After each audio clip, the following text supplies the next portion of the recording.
السلام علیکم مردم شریف مسلمان. خبری را در بین مردم پهن کردند که قرآن بگشایند بین صحیفه سوره الحمد و سوره بقره. در اونجا موهی هست که گویا اون موه از میجه رسول اکرم صلی الله علیه و سلم بوده باشه و اون کسی که آب کنه بخورد شفا مییابد. من همین قرآن خیلی وقت شد نکشادم، زیرا که دیگر قرآن های مایده هست از اون میخوانیم. همین حالی کشادم به خاطر همین کذب و همین دروغ و بهتان و تهمتی که در حق رسول اکرم صلی الله علیه و سلم کردند.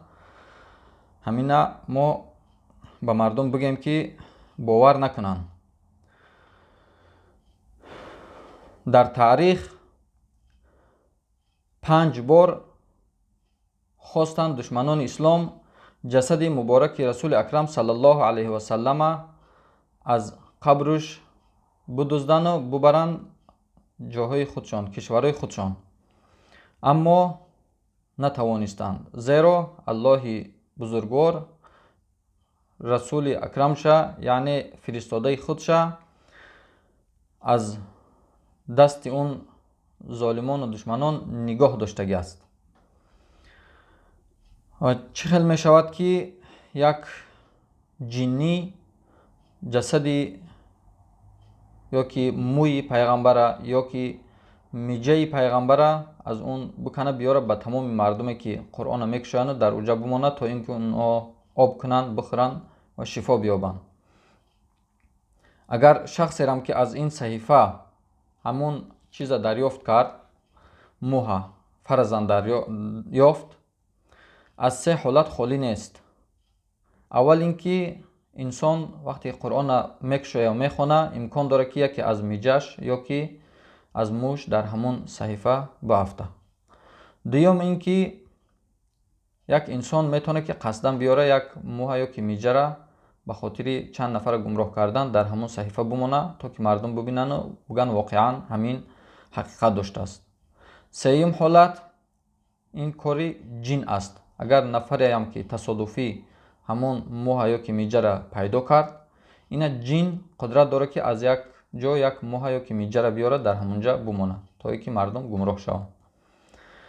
اگر ما واقعا میخواهیم که از این وباها، از این مریضی ها امین بمانیم، صحت بمانیم، کسل نشویم، به این وباهای بد، کسل های بد گرفتار نشویم، پیش از همه چنانه که دیگر برادرام تاکید کرده بودن، همیشه کوشش بکنیم که طهارت زیاد بکنیم، تازه بگردیم و کوشش بکنیم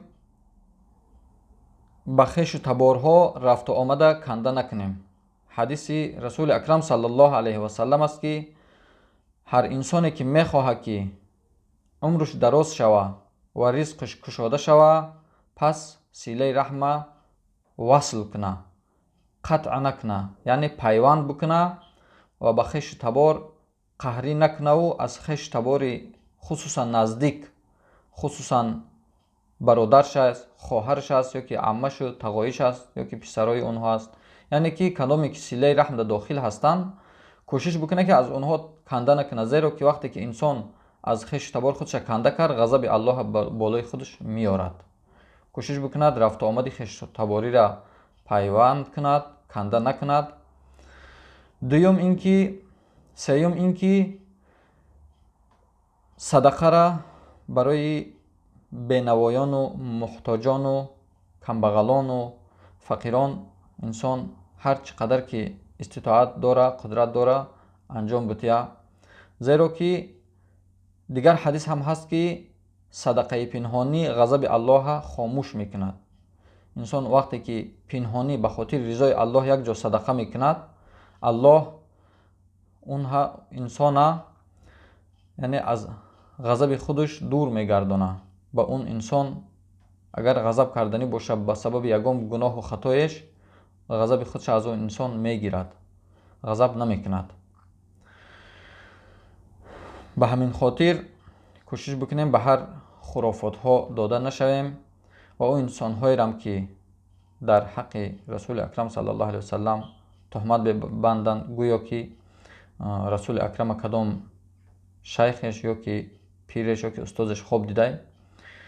Зеро ки расули акрам саллаллоҳу алайҳи васаллам мега ҳар инсоне ки мара дар хоб дид, пас ба таҳқиқ мара дар хоб дидааст, зеро ки шайтон худша ба монанди ман карда наметавонад. гӯё ки ин инсон дар воқеъ ҳамун инсон пируш боша ё ки устозуш боша, расули акрам саллаллоҳу алайҳи васаллам хоб дида боша ва ҳамин гапа гуфта боша. Ба ин бародарам ки ҳамин видеора навор гирифт ва дар байни мардум ҳамин дуруғу кизба паҳн кард, ба сӯи Аллоҳ боз бигарда тавба кунад, зеро ки рӯзи қиёмат ба инсонҳое ки дар ҳаққи расули акрам саллаллоҳу алайҳи васаллам тӯҳмат мебанданд, пас мега ҷойгоҳи худра дар дузах омода карда бошанд. ва саллаллоҳу ала хайри халқиҳи Муҳаммад ва алиҳи ва асҳабиҳи аҷмаин. Аллоҳ меҳрубон ҳамаи мову шумора, тамоми мусалмонҳоро аз ин вабоҳо, аз ин касалиҳои табобатношаванда, аз ин касалҳои бад нигаҳ бидорад. кӯшиш бикунем ба фарзандои худ ҳамун дуоерам ки дӯстон дар интернет бисёр равон карданд, бисёр таълим бутем ба фарзандо, ба хеш таборо ба наздикотон. аллоҳумма инни аъуду бика минал бараси вал ҷунуни вал ҷузам ва мин саййил асқом.